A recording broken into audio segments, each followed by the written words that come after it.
No, I'm right. Nick Durst here without Joe Calabrese because Joe is stuck on an airplane coming back from Florida up back north. And our guest today knows a lot about flying from Florida up to the Northeast, does it probably every single weekend. But he's an entrepreneur and he's by far, I think, the tallest or the biggest guest we've ever had on the show. I think he's like between 6'6" and 6'8". Welcome to the show, Gordie Gronkowski. Gordie, how's it going? Dude, you're right. The oldest and tallest bro. So you hit one right on. And the crazy thing is I don't think everyone back to back, but me, Dan, Rob, and my uncle Glenn, who we always thought was 6'9". He must have shrunk a little bit because I had all three of them by about half an inch when we went back to back in Florida about 6 weeks ago. So wow. Officially, I'll take credit for being the tallest Gronk bro. There you go.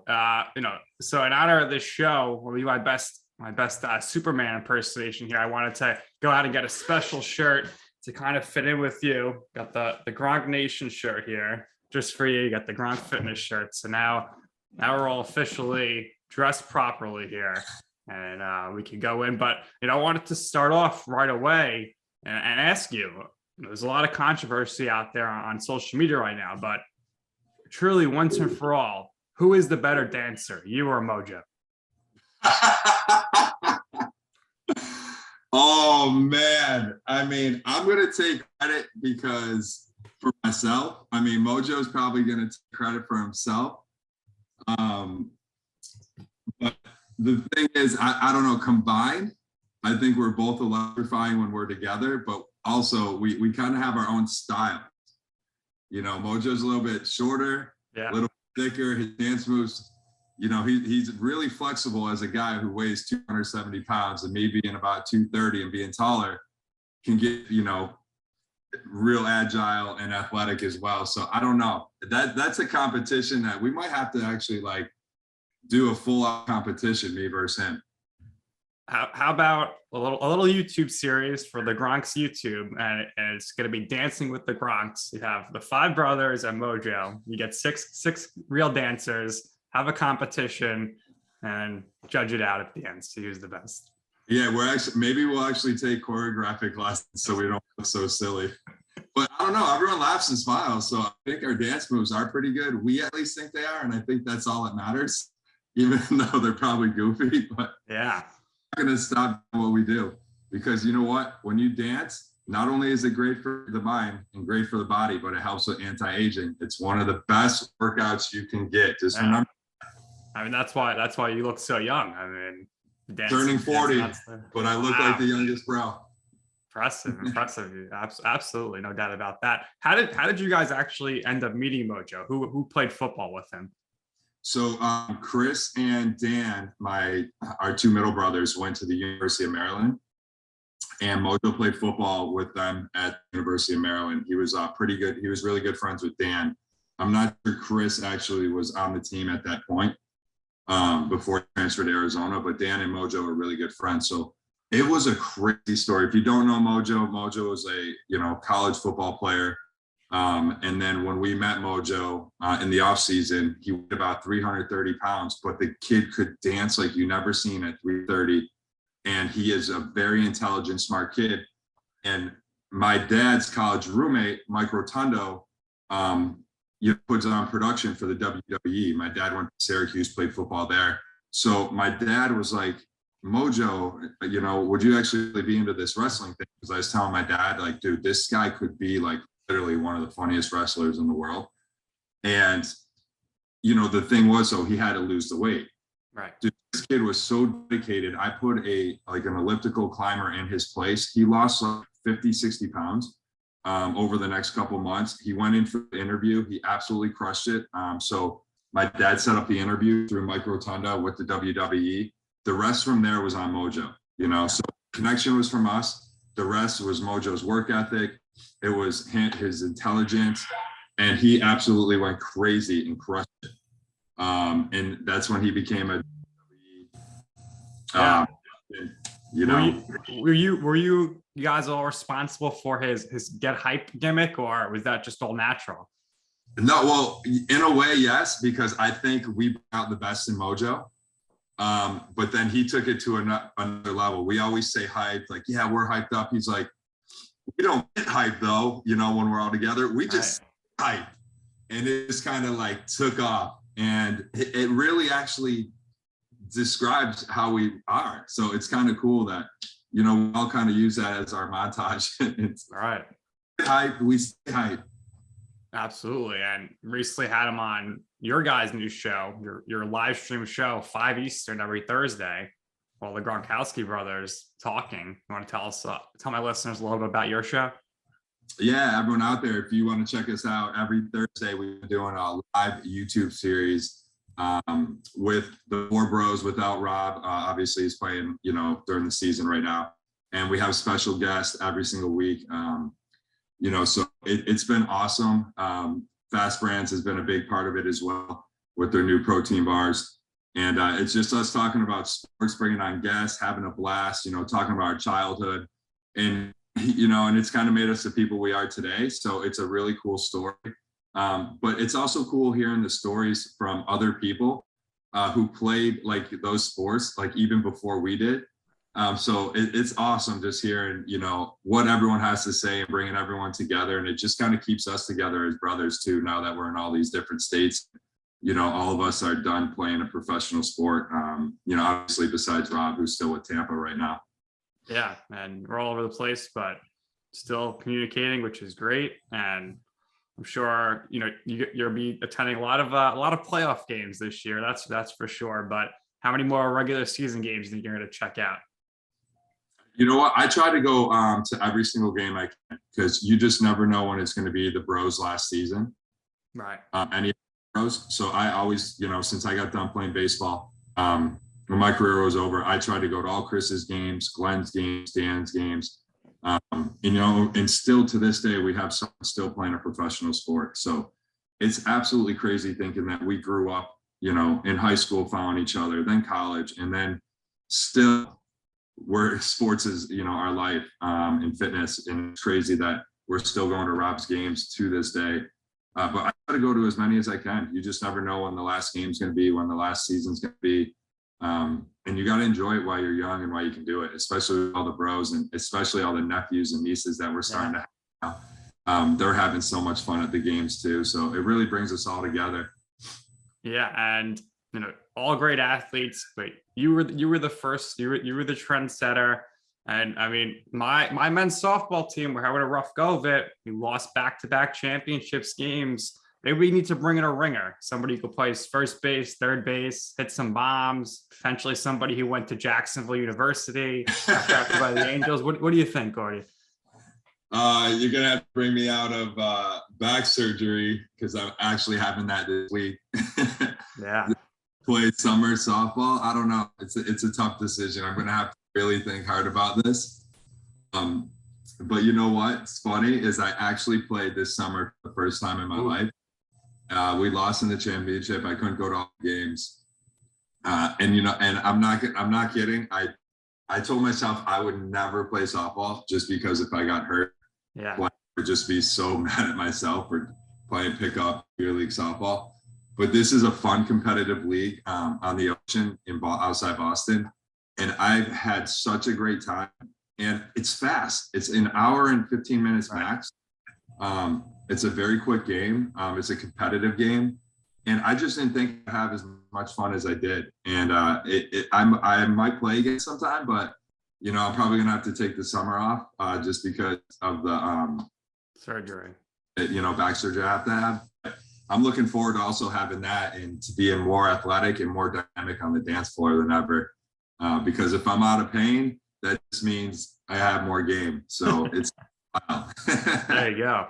So when you were at Jacksonville University playing baseball, did the thought ever cross your mind that, hey, I actually might have a chance to get drafted here? And then ultimately, when you were drafted by the Angels in the 49th round in 2006, how did you find out about that? Obviously, it's not televised or anything. 49 rounds is crazy. So it's multiple day process. So how did you find out about that?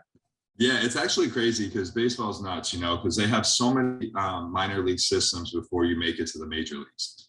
So even if you're the first pick in the MLB draft or first round or second round, you're still going to the same farm team as a 49 rounder, as a 50th rounder, as a 30th rounder. So you all end up at the same level, no matter what round you're drafted. And a lot of times the guys drafted in the later rounds are college guys with more experience versus kids coming out of high school. So you actually have more experience. You're farther ahead than these kids, but the kids that you pay more money to usually have a lot of raw talent that they want to develop. So, before they have to go to college, they can get to the major leagues quicker. So it's a really kind of even playing field, which is really cool to see. And then you have some guys who are just absolute studs, right? But I was, the whole thing was when I left Buffalo, New York, it's hard. No one recruits you, right? So I wanted to go to a school where you can play baseball year round. You want to play with the top guys out there. That's what makes you better. Playing baseball in Buffalo, New York, playing football in Buffalo, New York, no one comes to your college games. No one comes to your high school games. It's pretty much snowing. Like, you don't want to play baseball in the snow. So when I walked on to Jacksonville, and it was also a point to prove to my brothers that, hey, if I can do it, you guys leave too, And I think by me leaving really set the level of like, hey, I'm at a high Division I program that makes the top 64 every single year, and it was just an incredible experience to walk on. And when I walked on, the next goal really wasn't to get drafted. The next goal was, how can I play? How can I be the best teammate I can be? And learn from these other guys while staying humble, but, being a leader through my work ethic. And that's what I really bring to the table. And I think that's what we bring to the table as brothers, is we're not like the rah-rah, like guys who really, speak for motivation. We're more guys who do and show. And I think that's very powerful. Show up to class, be there every day, participate, be a good teammate, get to practices and games on time or early, help others out, and, just continue to work hard in the fitness room before school and after school, after games, after practices. And it helped me because I gained about 30-40 pounds. I grew 4 inches my freshman year, took a red shirt, and then my actual freshman year, I was able to start. Fortunately, I earned the starting job about 20 games in, and the rest was history. I just never looked back.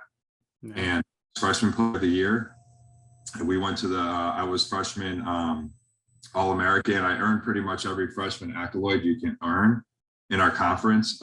First player to ever, as a freshman, to earn the conference championship, freshman MVP. So it was exciting, but I was super humble about it. Unfortunately, again, my sophomore year, I had a huge hiccup and ended up having back surgery, which kind of hindered my career.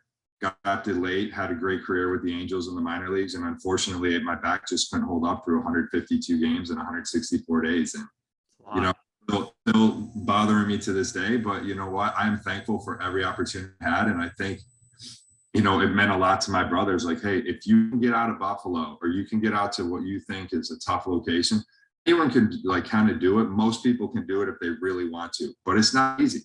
It's not easy, and it was awesome because then my brothers started leaving and going to awesome schools outside of Buffalo, and Buffalo's our hometown, which kept us humble. But it was just really good to leave and also see what else is out there, especially when you never travel the world. Now I've been to, I think, 44 states. Wow. Places I played in the minor leagues. Yeah. But yeah, the draft is weird too. Like, you have 3 days, right? So the first couple rounds is really slow. The second day, it's just like boom, boom, boom, boom, boom. And then the third day, right? And so I got a call on the third day. The Angels, I knew were very interested in me, but the biggest thing was, and why I dropped so far in the draft, was because of my medical history. And it's a business. It's a business for these teams, and they're looking at it as, hey, if this guy gets hurt, we're in the minor league, gets hurt quickly, we're paying more for his medical bills than we actually are having him on the team, right? So it's a business all the way from the minor leagues to the major leagues. Everything is a business with those guys. And the biggest thing is you can't control, what you can't control. So always say, just believe what you can do and control the controllables. And that's anything you can do to control: working hard, eating right, taking care of your body. You can control that stuff. And then the rest is going to be history. You can't ever try to figure it out, because it'll just drive you up a wall. You never will. Yeah, I'm sure, it's tough in the minor leagues. Your first year, you're probably making maybe $100 a week, living with like 6 people. But I don't know if you saw, but starting next year, Major League Baseball teams now going to be required to pay for housing for minor leaguers. So that's a big relief for you guys, because everyone thinks, oh, you drafted and it's so glitzy and glammy. But I'm sure for you, like, you got to that first spring training, it was pretty decent. But then once you get sent to like, the low A ball, it's like, what the heck? I feel like I'm playing at like, high school ball again. Yeah, well, yes and no. It's still really cool to see all the fans that come out, because you're always averaging about 3,500 fans a game. When you go to these different cities, Friday nights is always great because you have the fireworks. Saturday's always great because people are off. So you're always going to have like 5-6 those city home games. And so there's always someone out there who's watching you. And so that's what I always try to remember is, always put on the best show you can possibly put on, even if it's that one person at the game on the road that's really cheering for you. And, that always motivated me. And I love playing in front of the fans. It always, it cranks up the atmosphere. It just, it just brings a lot more energy to the game. Yeah. But yeah, it was very tough for sure. I mean, I couldn't even tell you. I think I was making $800 to $1,200 a month, which is absolutely absurd when you really think about it. Right. I had to live with a host family. I think I lived with, it was 9 to 11 different host families I lived with. Wow. All through the summer ball of when I was with Jacksonville University, all the way through my minor league career, 6 years in the minor leagues. I lived with about 11 different host families. I couldn't afford it, but I also learned how to stay balanced, how to manage, my money, like the little money that I had. I had to use, and let that last as long as let it last. The only thing I wish I could do over, if I had it over again, I wish I had could have just borrowed more money, 10, 20,000 just to eat healthier. Yeah, because everyone's eating what, like peanut butter and jelly and fast food? That's it. And you're on the road, so it's quick, it's fast. The In-N-Out burgers, the McDonald's, the Frizzolis, whatever is around the corner, whatever you can eat fast in minor leagues, you do, and that's the cheapest. And you're always looking for the cheapest option, just because you don't have that much money. But if I could do it again, I could actually meal prep the way I eat now, to keep the inflammation down, to keep my body looking young, to have more energy. I would have 100% changed the way I ate in the minor leagues if I could do it all over again, because I think my energy levels would have just been, way, way better and through the roof. Well, I mean, you are an entrepreneur, so maybe your next business could be a meal prep for minor league baseball players. It's something like that right now, right? Yeah, definitely, for sure. But obviously, your guys are from Buffalo, big Bills Mafia guys. But what was the baseball team up there? Well, the baseball team was the AAA team for the Cleveland Indians, which is now the MLB team for the Toronto Blue Jays. So okay. It was since the Toronto Blue Jays have been playing in Buffalo because of COVID fiasco. So, it was crazy. Back in the day, the AAA team, because it was so close to Cleveland, the games were sold out all the time. And that's a full stadium. Yeah. So they got a lot of people at their games. Over the years, it kind of faded out. They had different minor league teams in and out, and you just didn't feel as attached with those minor league teams. So the fan base really went down a lot. But yeah, that was our team. So I kind of rooted for, believe it or not, Toronto's the closest city to Buffalo, but I was more of a Cleveland Indians fan. I really, liked Richie Sexson. He was big slugger, first baseman, 6'8", big slugger. So I always liked watching him, and because that's kind of reminded me of myself and the way I play the game.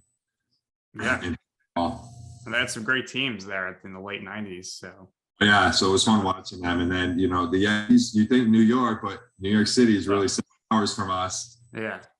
Pittsburgh Pirates is closer to Buffalo. That's 3 hours. Cleveland 3.5. Toronto's only a 90-minute drive.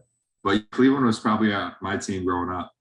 Yeah, I mean, there's not much redeeming qualities about the Yankees and their fans anyway. So I can't stand them. So I don't know why. But I mean, obviously, this episode here today brought to you by Gronk Fitness and VUE Drink.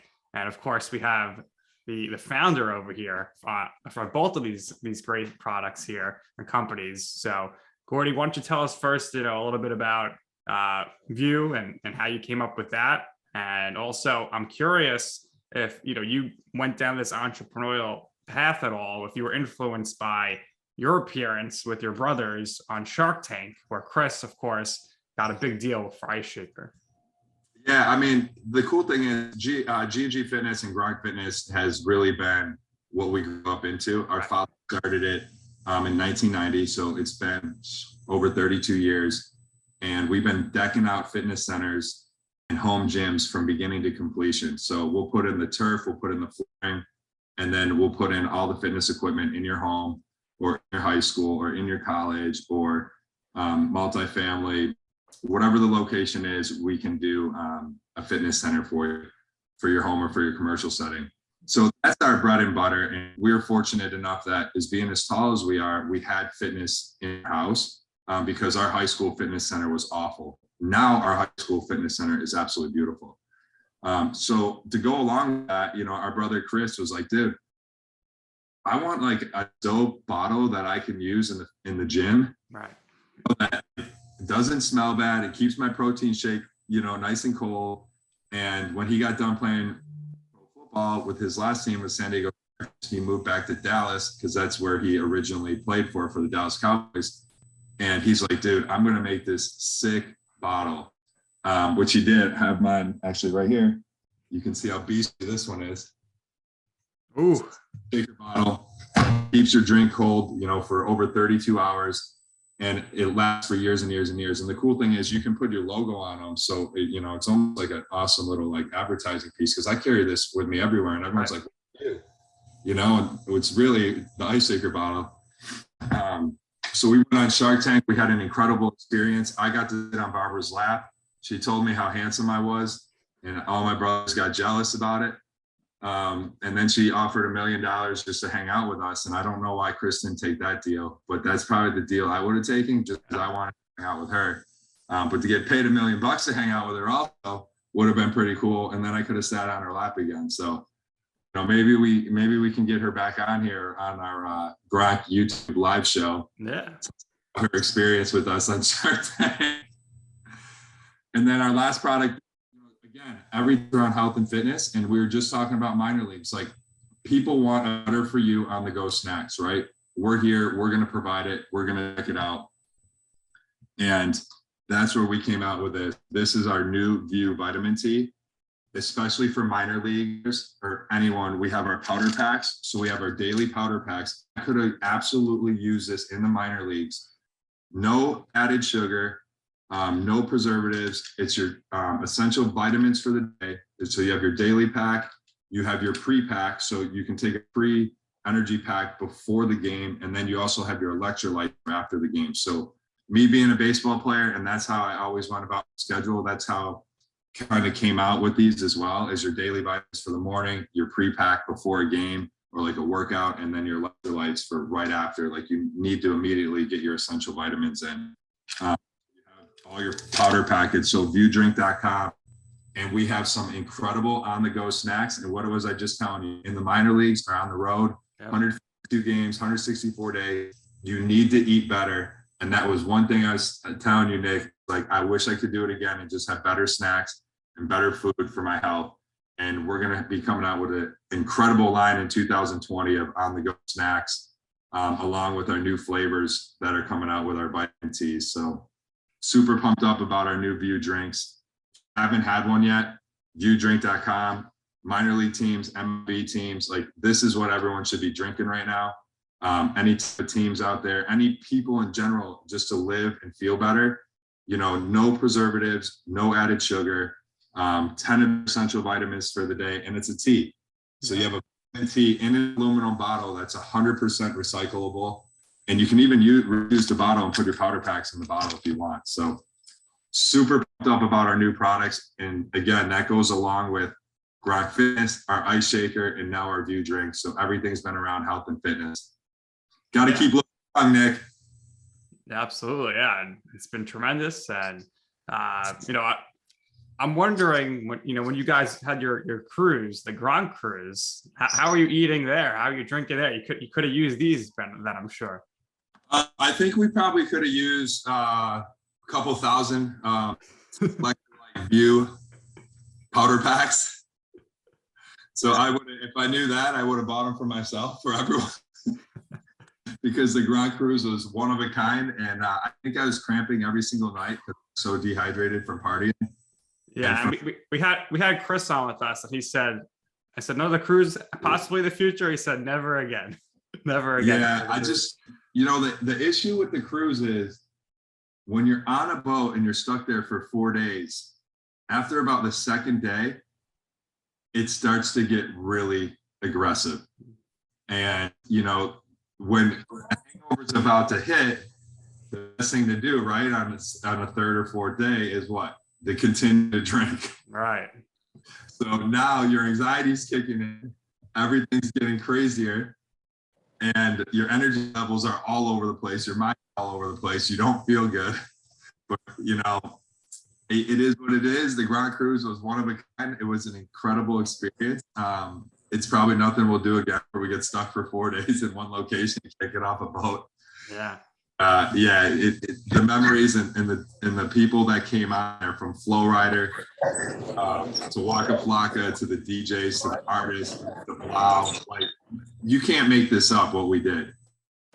Quite an experience. Maybe you could do one on land somewhere one day. Well, we did the Gronk Beach last year at the Super Bowl, and that was an absolute perfect hit.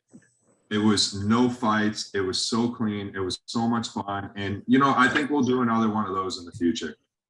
Yeah. Of course, the fans in Tampa love that. And my co-host Joe here joining us with his audio, fresh off his flight from Tampa. He has landed in Newark, in New Jersey. He's back in the tri-state. Joe, how was that flight and how was Tampa? Tampa was great. I was upset because I originally thought the game the Bucs played against the Falcons on Sunday was at Raymond James.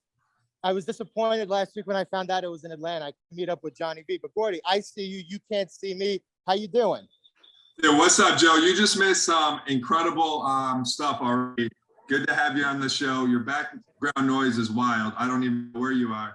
And that's probably one of the funniest things ever. I'm currently at baggage claim at Newark Airport.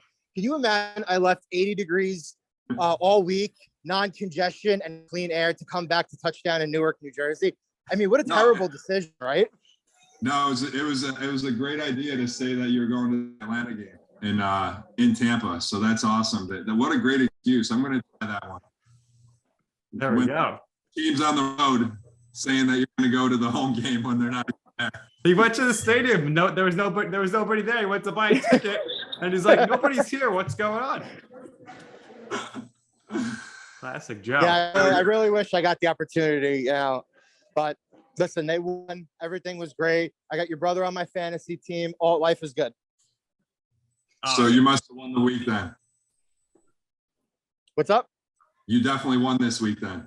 Yes, I did. I definitely won this week. I'm going into the playoffs in 2 or 3 of my leagues, so we should be all right. Gordie, do you ever play fantasy, and is it automatic that if your brothers aren't in the league, you automatically get assigned Rob on your team? I played 1 year, and it was just for fun. I'm not sure why I even did it, and I actually won it. There you go.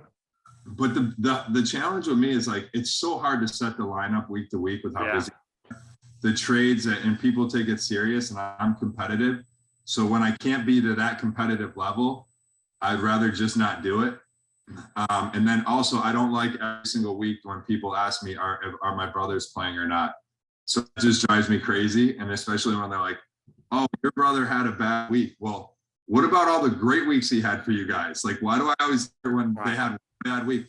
And by the way, it wasn't a bad week. They just pancaked 4 guys and won the game. That's not a bad week. Exactly. Absolutely. So obviously, you guys have seen a lot of winning, multiple brothers in the family with Super Bowl rings. But for you, what is the most memorable Super Bowl that you guys have attended and watched?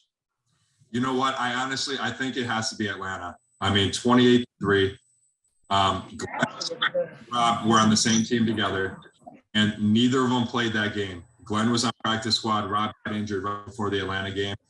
But I think just the experience of how cool it was to have both my brothers on the team for that season was just really memorable. And it's really difficult to do. It's really hard to win a Super Bowl with your brother. And so to have two brothers that have a ring together means a lot.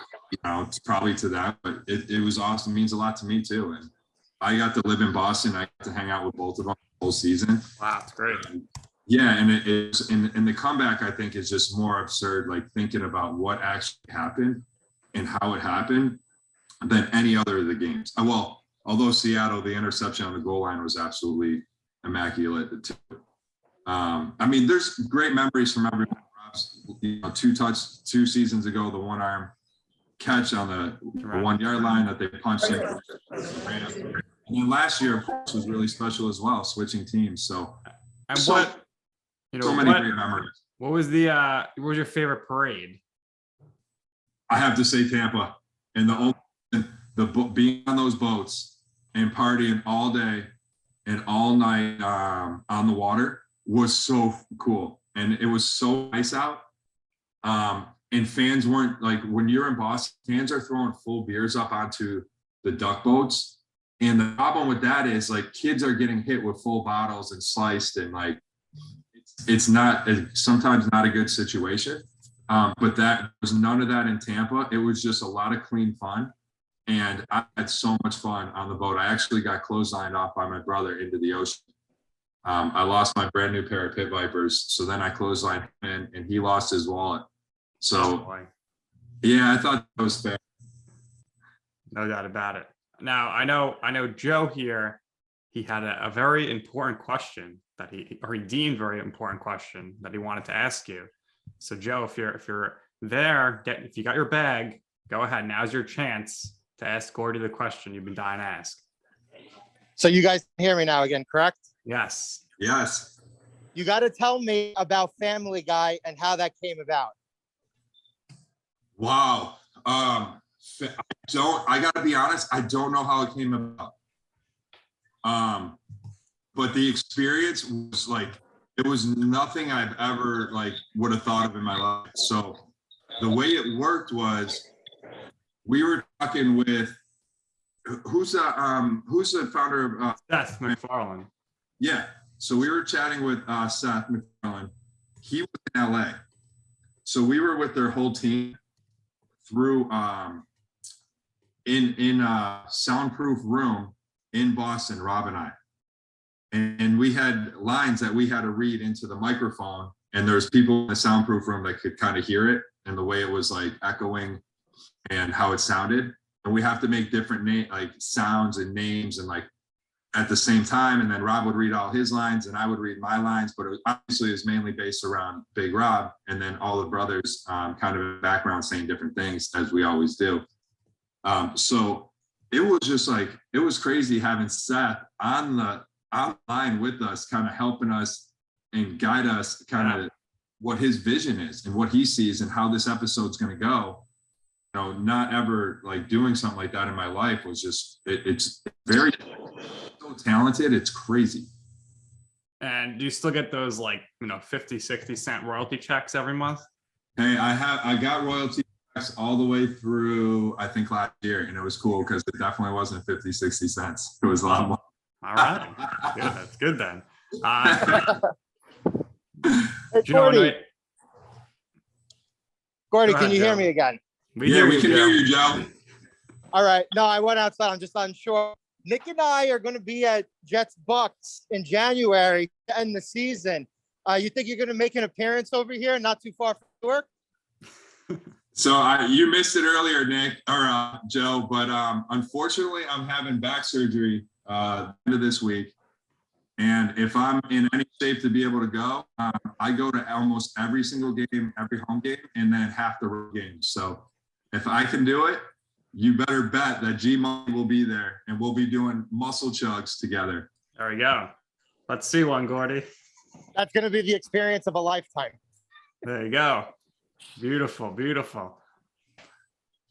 Me All and right, Joe. Gordie, we appreciate it. You're taking up a lot of your time here, but we always give our guests the last word. So is there anything else you want to discuss or promote? But overall, it's been great and we're happy to have had you on. No, thanks, Joe. Thanks, Nick. Joe, awesome that you went down to Tampa for the Atlanta-Tampa game that was not in Tampa. So you pretty much made my whole week already, because that's probably one of the funniest things I've ever heard in my entire life.